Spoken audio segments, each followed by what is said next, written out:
Abanyarwanda bakafulumirako executive order 3 kuva 2023 2023 executive order number 3 yafuluma nga executive order eyo yali ekwata ku bintu bisatu: environment, security ne abalalo. Era nerambika kiki abalalo kye balina okukola, era nerambika abalalo be baliwa mu mbeera ya bulijjo. Abalalo si tribe, omulalo mulimu, it's an occupation. Ekirala naye nga abantu babatwala nti Abanyarwanda. Era mu executive order number 3 eyo eraga nti waliyo abantu abave Tanzania be bamu kubali mu Acholi sub-region, ne wabeerawo abave Rwanda, ne wabeerawo abava mu Congo. Naye abo bonna era bo batunuulira, it's a casting nga bolaba, era bo batunuulira mu category eyo ey'Abanyarwanda Abahima. So kyenva ngamba nti bakafulumirako executive order 3. Endala eyabadde eyajjo eragira nti bamuke, abalalo bamuke by June 25th 2025 batandika okuvaayo kifuba. Endala yeyo President Museveni gye yayisuwinga mu January omwaka guno 2025 ngera erambika engeri abantu gye balina ofuna mu passports wadde ffe ekyo twakiwakanya ab'omubaano Uganda Banyarwanda community abakulemberwa Chairman Kaitana ne Legal Advisor Honorable Mukasambidde. Twagamba issue y'Abanyarwanda si passports, issue y'Abanyarwanda is a citizenship issue, a nationality issue, which requires an amendment of Article 10. Kati naye executive order number 3 yali eragira ng'egamba nti abalala bali mu Northern Uganda bwe baba nga baguze ettaka oba bali rentinze, bali fencing, basima amazzi, kwagamba baleme kutaataaganya activities z'abalala. Kikyo kye yali agamba. Kati babikola. Kati ekiriwo bagamba nti n'abo abaakola ekyo essaawa ya leero nga 25 January they must forcefully be evicted. Baveeyo. Bwagenda kubeerawo verification committee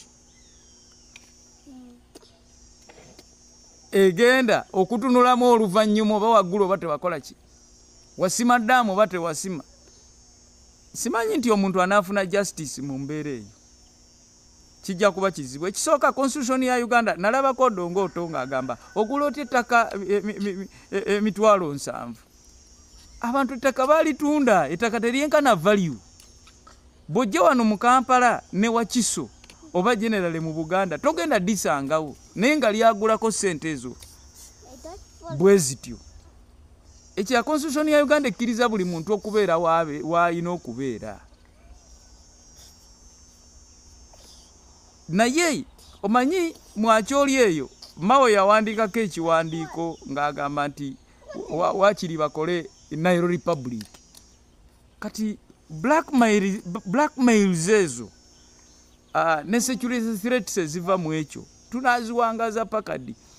Kubanga one, bw'obanga tolese development, ekisooka bw'ostudinga agricultural revolution, bw'ostudinga industrial revolution mu Europe, bw'otunuulira mu biseera bya communism versus capitalism, Cold War era,